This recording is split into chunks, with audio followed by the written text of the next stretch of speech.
backtrack and sound like the Democrats, especially on the immigration issue.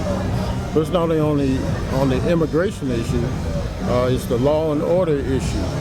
I mean, what do you expect if black people are not working? What is left for them to do? And then if you send the police force into the community as a punisher, then we have incidents like the Mike Brown case and the numerous incidents of black men being shot down.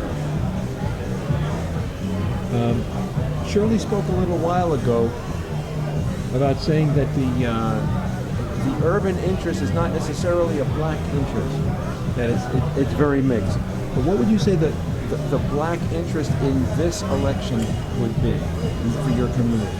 Well, the Republican Party, and they know the history, can stand behind the black community nationally, recognize us as the oldest citizens beside the white original citizens, and see us as fellow Americans who fought in the wars, who supported America through thick and thin, even when we weren't benefiting too well, through the Ku Klux Klan days and all the way through discrimination even up to today.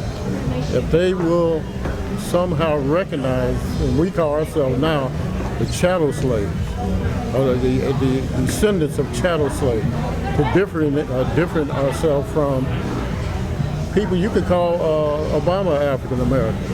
He's a true African American. His parents are from Africa and from America. We were raised here on these grounds, bred here on the plantations, and we're the descendants of these people. Are you suggesting that Obama doesn't share the African American black experience because he was raised in Indonesia? Yeah, he has no idea about the black community. He only used the civil rights movement and the sentiments of the true sentiments of white Americans, black Americans who have fought over the years and say, let's end this racism. He has no clue to that, so he comes in with programs that are totally destructive to the American society. But what about his time in Chicago and working with the Chicago community development? Well, he did, but he was born in I forgot where he was born. Kenya. And he was raised in Hawaii, and he kind of all of a sudden popped up in politics. People like Jesse Jackson and other people who we know, whether we agree with them or not, we know that they're American. Obama has a little question mark about his Americanism, but we elected him, he's the president. We have to look at what his policies are doing for America. And the report card should say F right now. You'd give him a failing grade? I give him a failing grade. He's totally destroying the fiber of America.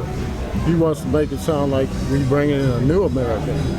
Well, that new America is causing us complete chaos in our military, in our social structure, and again, the Hispanics we see are living better than the average American. They're having homes now, they're having cars now, they're having bank accounts, they come across the border, they're automatically given a high credit score, something that black Americans can only dream about. So they call them the dreamers, we're the real dreamers, Is there a social pressure, a peer pressure within the black community about criticizing this administration? Among the Democrats, they're almost to a person lined up behind him no matter what outcome it is for the black community. They just sound like the same little cookie cutter person, instead of being brave enough to turn around and see what's going on with their constituents. Maxine Waters, a friend of mine, but I give her F too. She doesn't really care about the community. She's an insider DC person now, so she's forgotten her roots. And this is the problem of the black preacher, of the black politicians. They've forgotten our community. So our community is in total chaos and collapse. compared to the newcomers these politicians are supporting, it's terrible. Well, how can you take a people who have given so much to this country and totally ignore them, or have their kids suffer?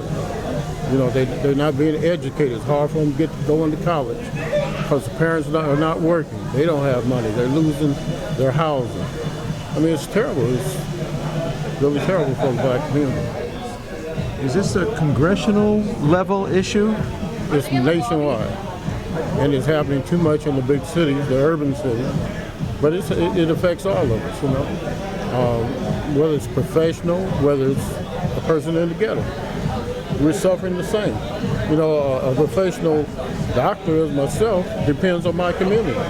If my community is suffering, my business suffers. So there's no connect made with that. I mean, you make it sound like the black community has been hoodwinked. They have. And I voted for Obama twice. You know, with the hope they said that for the change. But the change, we didn't know the change was going to mean death to the black community and crippling of the American society.